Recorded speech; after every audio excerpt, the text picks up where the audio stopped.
it's definitely not your fun job. I'm not a pilot. I'm not going out seeing all kinds of cool stuff. I'm not a podcaster like you. It's going and seeing all kinds of stuff, but that would definitely be awesome. But yeah, I think it's appreciated indirectly, not necessarily, hey, I'm so glad that we've got farmers that are doing what they're doing.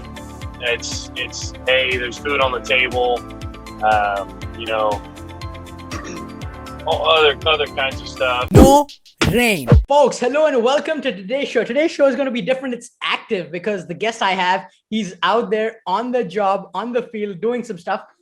I have with me my buddy, Khole Stephen from college. Khole was a great college friend of mine, but more importantly, right now what he does is help people get food on their plate. He is a farmer. He's a farmer from central Indiana. And today I have him in action. If you're seeing this on video, he's literally on the farm in his tractor. And he's like, let's record it. I got some time. I was like, okay, cool. Khole, welcome to the show. How are you doing? I'm doing great, man. How about yourself?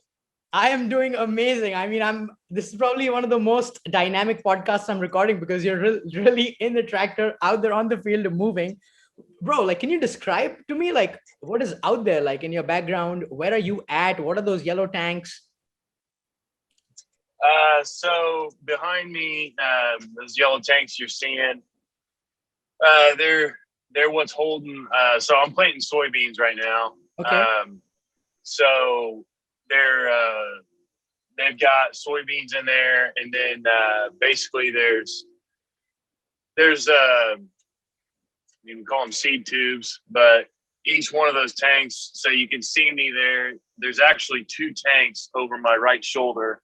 I'm actually turning right now. You're going to see right there. So there's two more tanks on the other side. Yeah, correct. So this planter is new to our farm.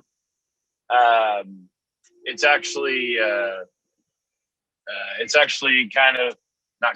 is actually custom built for us. This past fall and winter, we did a lot of talking with the John Deere dealership that's in our backyard that we go to. We've been working with them for a long time, many years. I'm actually the fourth generation of my family to work with that same John Deere dealership. Yeah. So they've changed owners.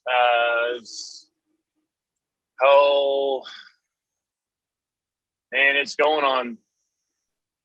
probably going on 10 years ago. They changed owners, just different situations, but essentially the same people working there.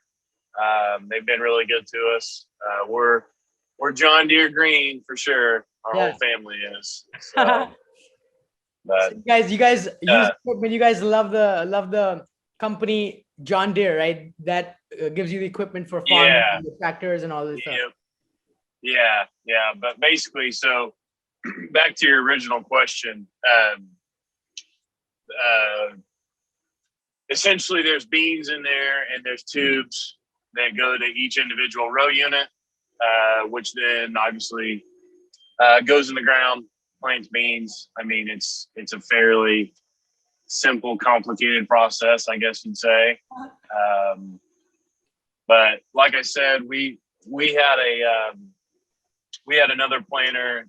This is a 60-foot planter. It's got 48 rows on it. There's 15-inch spacing in between it. We plant 15-inch beans.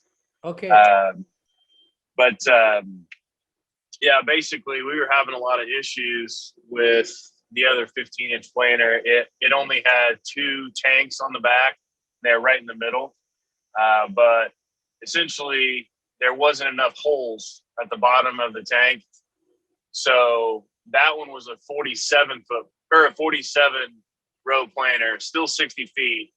But basically what it was having is about half or more probably about 70% of the rows actually had, we call them jumper rows, but basically one tube was coming from the tank and it would actually feed 2 row units. Gotcha. And we would have issues where it would get stuck. one of those 2 where it basically has a splice in it.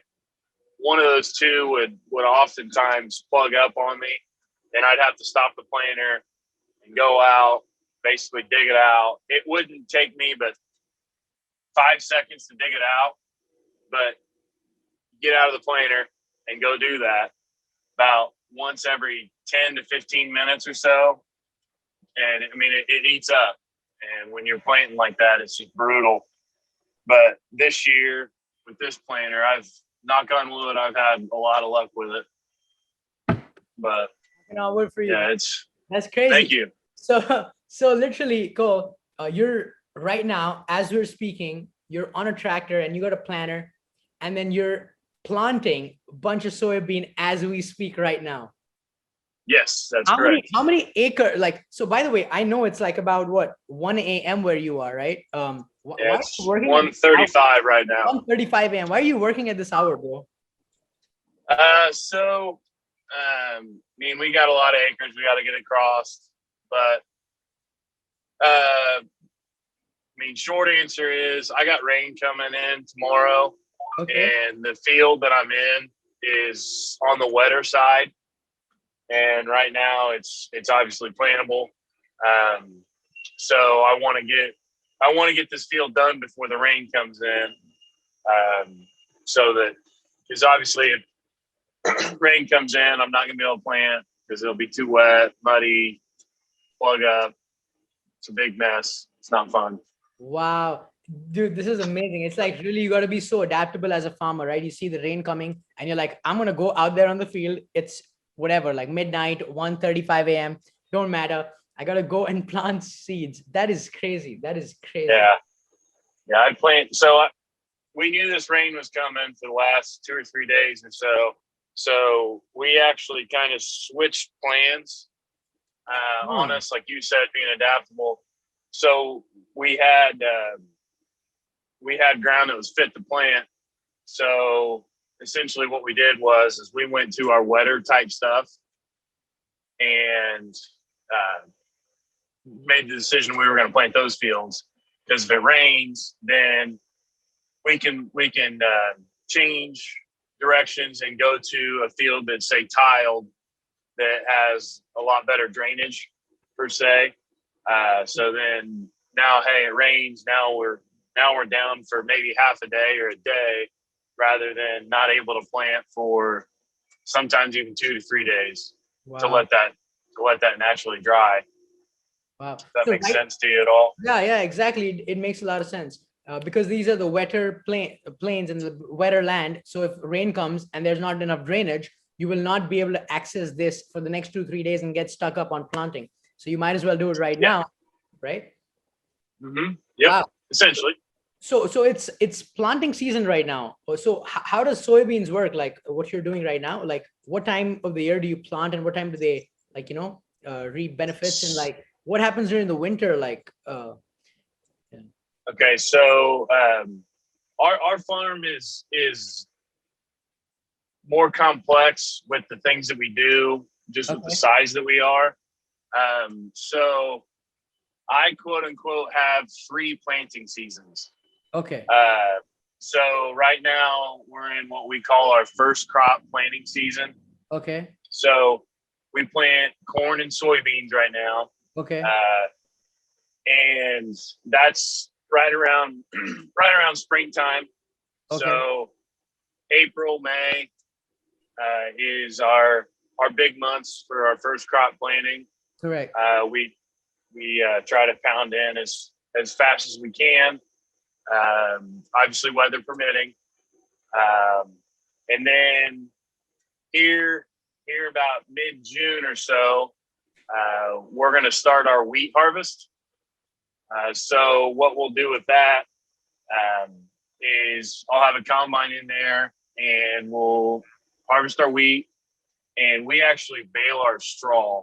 So I don't know how familiar you are with wheat, but like essentially, like if you picture like a corn plant, like the stalk that holds the corn up, essentially we call it straw for wheat. And we actually bale our straw. So the trash, essentially, the non-seed, the non-grain that you're farming, we cut that, and then we actually have our own balers as well. We'll bale that straw, pick the straw up, and we'll store it in some straw sheds, and then we will deliver that straw to some dairies and some other various places. That makes sense. Then, these are the straws that cows eat, right? Like the hay stacks and the hay straws. So it's not hay. Okay. It's very similar but different. Okay. So we do have some alfalfa fields that we bale for hay, but the straw, it's not as nutrient rich for your cattle. Gotcha. But they do eat it in some situations. But a lot of it's used for actually bedding. Oh, like bedding for the cattle. Right. Yeah. So a few years ago, we actually sold some straw and some corn stalk bales. We did that a couple years, but we actually sold some of that to some factories around us, and they were actually burning that for green energy. Oh. But I don't believe that we've done that now last few years, but we only did that for a little bit. But back to your point. So then when we get that straw out, we bale that straw, then we'll go into what we call our double crop planting season. So our double crop, we'll actually plant a shorter season, basically a shorter maturity soybean after the wheat. So then that soybean has a smaller window of growth, but we still will get obviously enough to do it. And then fast forward to the fall, when we then come in to harvest our corn and soybeans. So we also plant some shorter season soybeans on first crop so that we can get combines in there and get it out. And then we'll plant wheat in the fall. We'll plant winter wheat in the fall. And that's, around, like late September, early October is when we'll plant our wheat. And then, so that wheat will actually pop out of the ground over the winter, and it'll grow through the winter, and then it hits a dormant stage when it gets real cold and like snowy. And then in the summer, it'll basically come back to life, grow again, and then we'll be ready to cut the wheat. So, nice. Yeah, that's essentially our planting seasons in a gotcha. So you got relatively short answer. Multiple kinds of crops and many fields to take care of. Yeah. Yeah, our farm, we actually have corn, soybeans, wheat, and we also put out a little bit of alfalfa, which is then what we have for the hay per se. Nice. So Cole, like right now, you've been like, let's say you go around for 2 hours. How efficient is this machine? Like, how many acres of land would you be able to cover? About like how many, how much quantity of soybean can you plant in like 2 hours? Let's say that you're out tonight. So that's a loaded question. Yeah. So it depends on your ground, depends on your ground conditions. Yeah. If it's hilly, if it's flat, is there rocks in the field? Is there a ditch that cuts it up? So in prime conditions, I can get roughly around 52 to 55 acres an hour planted with these soybeans. Yeah. Oh and my it's so that's a 60-foot planter. Again, everything's got to be running perfectly. So what you don't count in that is, so that's just like an instant average. What that means is like right now, I've got a monitor that's showing me, hey, I'm getting 54 acres an hour. But what that doesn't count is, hey, I ran out of seed. I got to go back to my, we have seed tenders that are basically buggies that we pull behind a pickup that house our seed.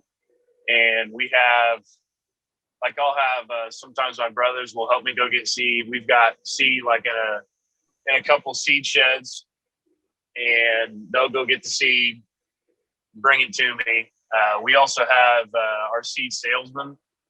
They also bring out seed to us directly to the farm. So you can't, you're not going to get anything done if you take the planter to the seed shed. On top of the fact that that's a lot of weight on your planter.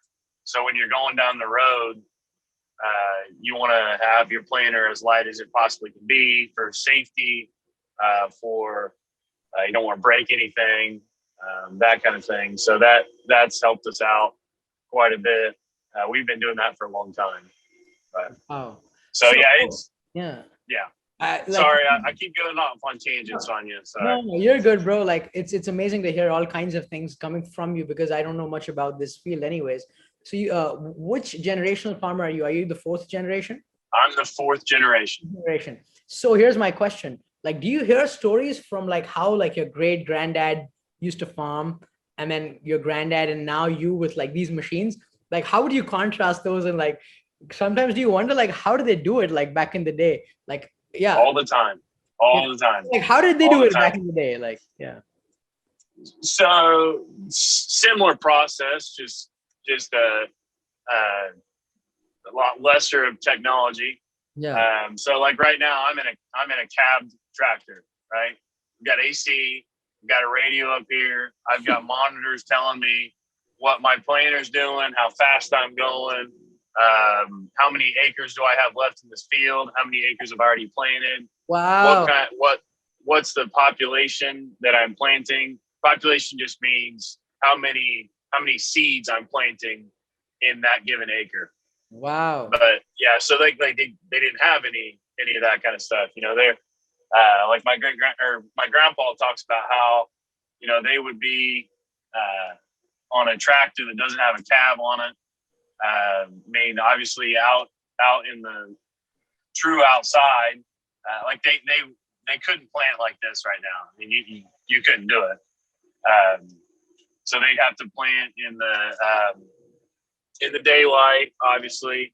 I mean, clear out in the sun, all kinds of stuff. But see, you just weren't farming as much as people are now. I mean, you had a lot more family farms, and you know, in my part of the world, you know, 80 years ago, everybody was farming. Not everybody, but a lot more people were farming. Yeah, exactly. You couldn't do what we're doing right now. Correct. So everybody had to farm because things weren't as efficient. So everybody needed food on the plate. So there had to be more farmers and more people with their hands. But now we have technology. Exactly. Now we have technology. So like we can be much more efficient with farming, and others can take care of other things in the economic process. Nice. Yeah. Nice. That's pretty cool. Yeah. Oh, Cole, what's like, by the way, like you're on an iPad. Can we see like how it looks inside the cabin? Basically, this is what I'm seeing, right? Going forward. Wow. Okay. So I got a little suction cup mount for my phone. Nice. But so here's my planter, and those are the tanks that I was talking about. I can't see what you're seeing really well, but you're gonna have a reflection. So everybody, hey, what's up? Yeah. But yeah, so I got stuff here. So I actually have a separate iPad in here. This is it's actually pulling the data from my tractor. So I can access it anywhere that has an internet connection. So we have a situation where, hey, what was the variety? What was the hybrid that we planted? You know, were we going too fast? What were the conditions? That kind of thing. It pulls that, and we'll be able to access that. Cole, do you sometimes feel that farming is underappreciated as an activity, because it is strenuous? You got to go out there, and it's a very risky business, right? It's dependent on season. Of course, we've been able to take a lot of risk out with manual irrigation, etc. But still, with seasons, ultimately, it's in the mercy of nature, right? Yeah. So, like, do you sometimes feel like I think that's my impression, that farming is very underappreciated around the world. What do you think about in the US and where you are? I mean, it's definitely more appreciated, like in my hometown, because a lot of families come from farm families around here. I mean, it's small town Indiana, so it maybe I think definitely in a bigger city, it's just people don't necessarily have a lot of knowledge on it. I would say more than necessarily don't appreciate it. Mm-hmm. Yeah, it's kind of one of those deals that like when we were at Hanover, right? You know, I didn't go around and say, hey, I'm a farmer. I'm I do this all the time, and when I'm not at school or doing whatever, having fun, like my job, what I do. So it's definitely not your fun job. I'm not a pilot. I'm not going out seeing all kinds of cool stuff. I'm not a podcaster like you. It's going and seeing all kinds of stuff, but that would definitely be awesome. But yeah, I mean, I think it's appreciated indirectly, not necessarily, hey, I'm so glad that we've got farmers that are doing what they're doing. It's hey, there's food on the table, all other kinds of stuff. I mean, like for instance, these like this soybean, it'll go into different oils and things for cooking, that like the people that we sell our grain to, Right.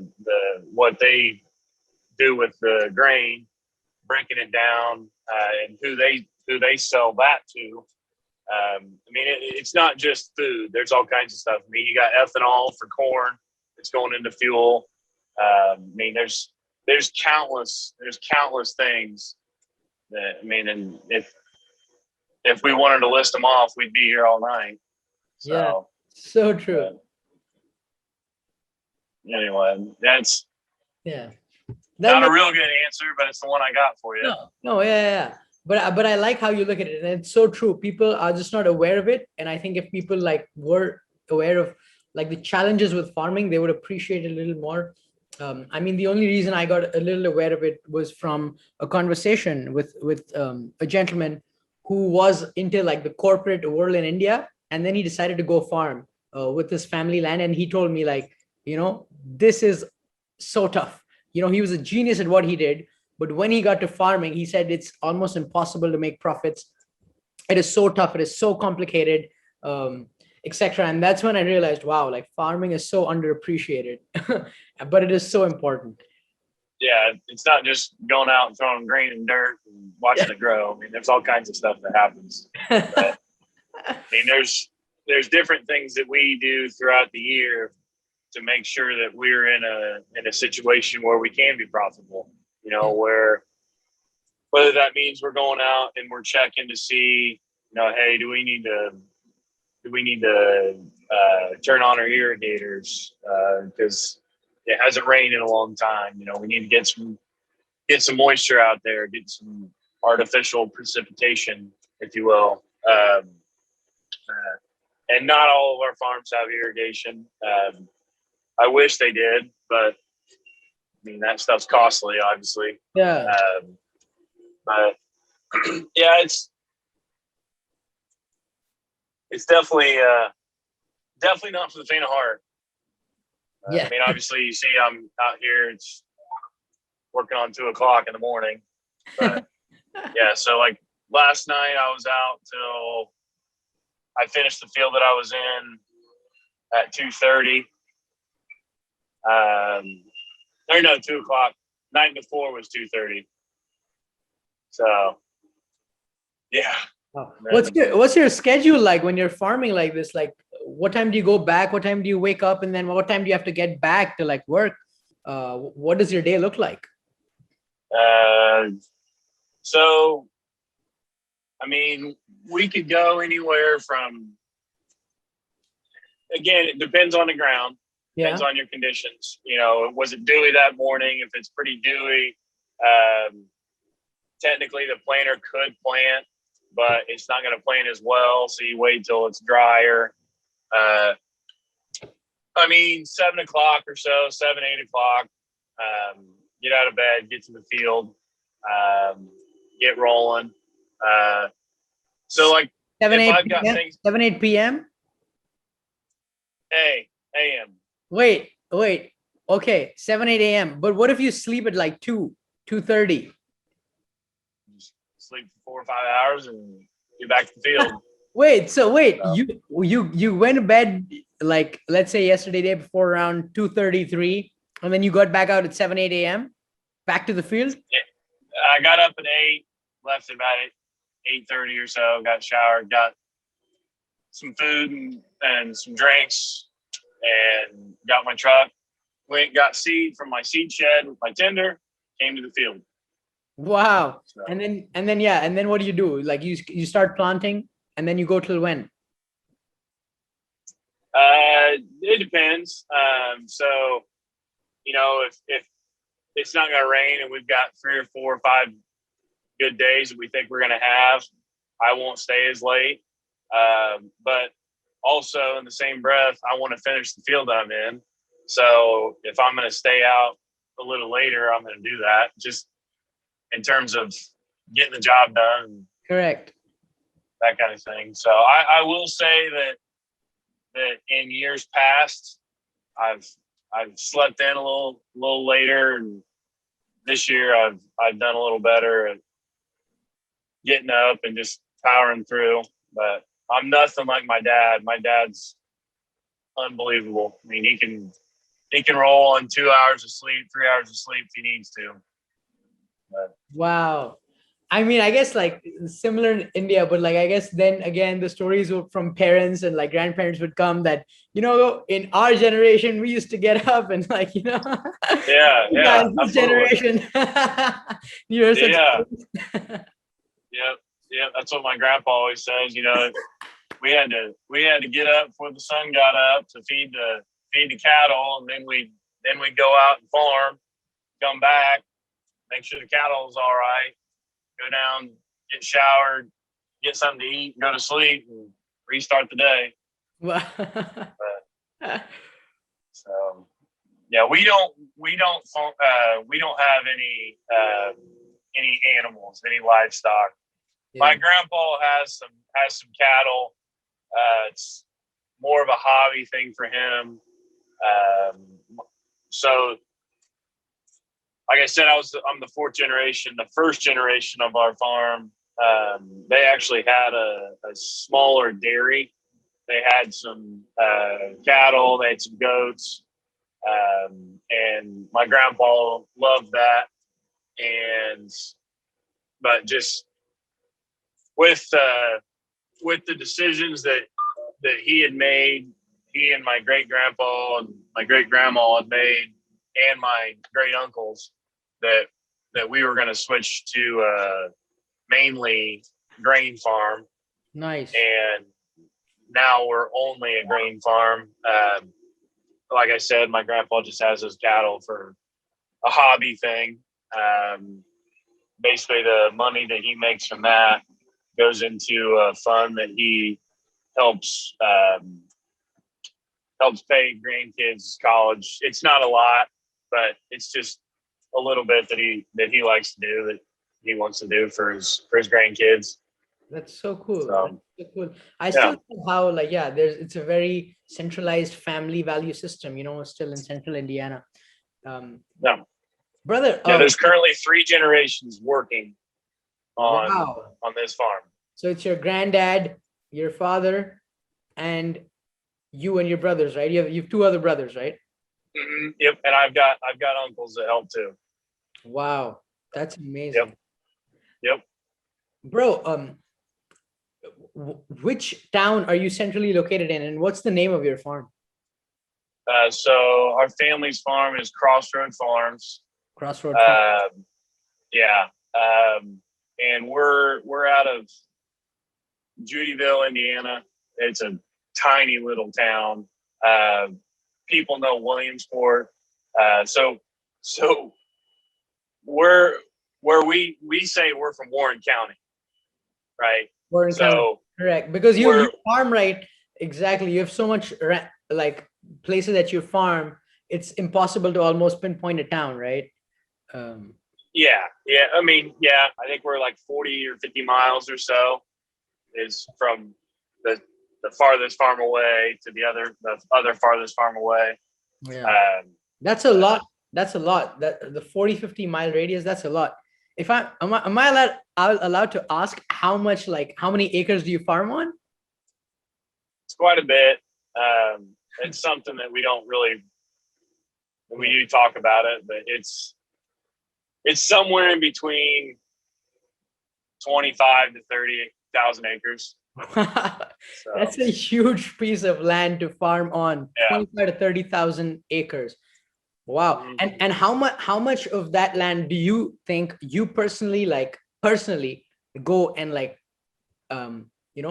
put seed in and put the crop in? So I plant, majority of my planting is beans and wheat. So I have planted corn, but I stick in a bean planter, and then we've got two other corn planters that run quite a bit, pretty much every day. We haven't really this year because we're doing other things. Probably say 25% of the days that we've planted corn, we've had 2 corn planters running. Normally we have 2 corn planters running all the time. Okay. We've had 2 bean planters before, but with this new planter, it's a lot more efficient. We can run just this planter if we want to. But to say, I mean, I don't come across every single acre planting. Correct. But like I'll get in the combine and I'll pick corn. So I'll get across some of those acres. So no one person works every single acre. Correct. Whether that's in tillage, whether that's in planting, whether that's in harvesting, no one person gets across every single acre on our farm. We have quite a few people that work with us, and there'd be no sleep if that was the case. So correct. And to manage this whole land and farm, how many people on average do you need? Like your family members or staff members, employees that you guys have in total, about how many people are needed to manage this whole thing? It's never enough. Never enough. Yeah. We've got about 7 people that are really key managers types, and not all of those 7 people are our Stephens are in the family. We've got some guys that are really good farmers that work with us, and we're very appreciative of them. It allows us to go to baseball games and football games and basketball games and be with our families, and it's very helpful for us and for them too, because they'll be able to be with their families as well. Right. So, yeah, I mean, we've got some people that work for us that don't run tractors, that don't run combines, or they're not in a truck. They're guys in the office. Correct. Yeah. Like my mom does all of our books in terms of making sure our bills are paid. Nice. What we've got going on. Yeah. And then we've got another guy in the office that's taken a lot of stress off my dad and my grandpa with, making sure that we have data on specific fields and what came out of what specific field to make sure that we're doing the right thing, that we're maintaining a good profitability. And, we use that data, like I said, I was showing you on that iPad there. So I normally have that iPad where the iPad that I'm doing this Zoom call on. So I knew that we were going to do this today, so I brought my other iPad with me.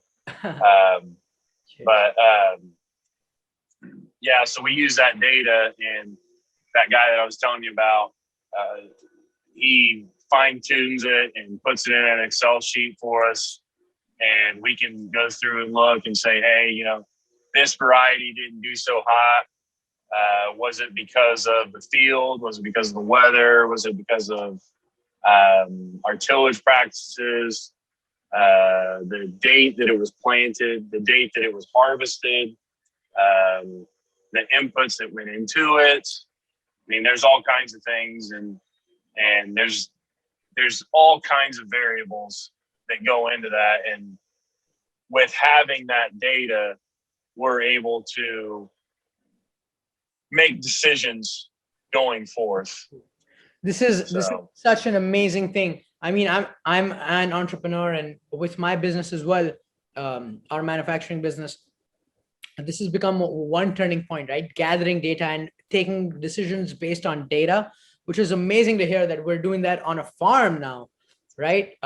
It's amazing the kind of decisions that you can make, and how relevant you can be with the use of data. It's amazing that you guys are also harnessing that, the power of data in a farm. It's amazing to hear. Yeah, we're not treating it as what a lot of people understand a family farm. It's not. We're treating it completely as a business. Obviously, if you put it in terms of a factory, if this machine is not putting out enough widgets or whatever it's making, you got to figure it out. Same thing with, hey, if this field is not getting the yield that we think it should be, why is that? Is it our fault? Is it something that we're doing? Is it that, hey, that variety really shouldn't be planted on that field? So that's the things that since my dad had came back from college, he's really dove deep into what you were saying with the data of making sure that, hey, we know exactly what came out of that field versus the field that was across the road versus the field that was in the next county. Correct. So we're much better. We're much better at knowing what we did, and that helps us to know what we're going to do. That's amazing. And that's a year-to-year basis. That's a season-to-season basis. So no one can say that, hey, we're for sure gonna have a drought this year. we're for sure going to have all kinds of rain, but we know, hey, in 2012, it was a terrible drought. And what happened? What did we do? What can we do to try and fight Mother Nature to make sure that we're still able to farm the next year? Because that's the goal. I mean, be able to farm the next season and put some money in your pocket and be able to have a living. Cole, is there a cool story that you would like to share with us, like from the farm life, or something that you experienced that's kind of cool? Like tonight, for like my dinner, supper, whatever you want to call it. So Alexa, my fiance, actually came out to the field and brought me some food, and she brought our daughter, who's just under a year and a half, and actually rode with me in the tractor for about an hour. So there's a seat beside me here, and 𝐀𝐠𝐨𝐰 sat in my lap and just went back and forth. And that's something that I really appreciated, because like I said, I'm working till wee hours in the morning, and then getting up in the morning, and going back to the field. So like I hadn't seen my daughter in a couple of days. So being physically seeing her, just like we're doing now with the Zoom, like Alexa will FaceTime me quite a bit, and we'll be able to talk to each other, and also I'll be able to see 𝐀𝐠𝐨, and 𝐀𝐠𝐨's at the age now where she's really understanding what's on like a phone, and that she sees me, and so that's something that's kind of cool that people don't necessarily think about. That my mom did the same thing with my dad, and just a few weeks ago, my dad was out in the field, and mom would come out and bring out food to him and sit in the tractor with him for a little bit. Just kind of a really family, I guess, bonding experience, you could say. But it's cool. Yeah, pretty cool. And I don't know, there's different variations of what a cool story is, but it's nice, and that'll be nice. But anyway, nice. Thanks for sharing that. Thanks for sharing the ins and outs of farming a little bit. I know there's so much to this, but at least we could have a certain glance on certain things. Yeah, that was awesome. And I don't know everything, and I've been working on the farm since I was a young teenager, but since I got home from college, I've really dove deep into it, and I'm a lot more knowledgeable on that. But there's still decades of learning to go on from my dad to my grandpa, and obviously other farmers. We talk to all kinds of farmers from our local area, from different states, even different countries. I mean, we've met some farmers in Australia that do. They farm. They were mainly barley farmers, but it's a different system, different crop, so it's a different style. But the managing, like you'd said, different things of what they've done. We've grown and adapted and done some of the things that they've done in their farm, and I'd like to think that maybe they've done some of the things that we've done on our farm. But it's definitely a career that you're always learning, and you always find something from somebody, even outside the agricultural world. With like what we were talking about with data, you talk to a factory guy or some other career and occupation, and you pick little things from it, and that goes with everything, I guess. So that's just me yapping. No, that's amazing, man. I'm so glad that you got to share this with us. I hope it was a good break for you in your normal schedule of things of being in the tractor and Yep. focusing on the data. I'm glad you could have my face placed with the data board for a few minutes. I hope that was a little more entertaining. Sure. Yeah. But, Hey, Alexa wanted me to tell you that she said hi and she misses you. And, brother, glad you're doing well. Please tell Alexa I said hello and namaste from India. I'm gonna hopefully see Kinsley soon. Yeah, for sure. She also says that it's the wives and the fiancés that are the heart and soul of the farm.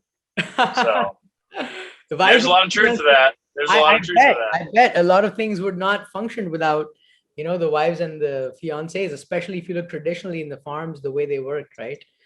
Absolutely. So, yep, for sure. Amazing. Khole, once again, thank you so much for being part of the show. Thank you so much for enlightening us a little bit more about farming in the US in central Indiana and a little bit tweak into your life. Yeah, for sure. No, I appreciate it. This was awesome. This is a lot of fun. Always good talking to you, man. Always good talking to you. Always good. Much love, my guy. Yeah, team, man. Team.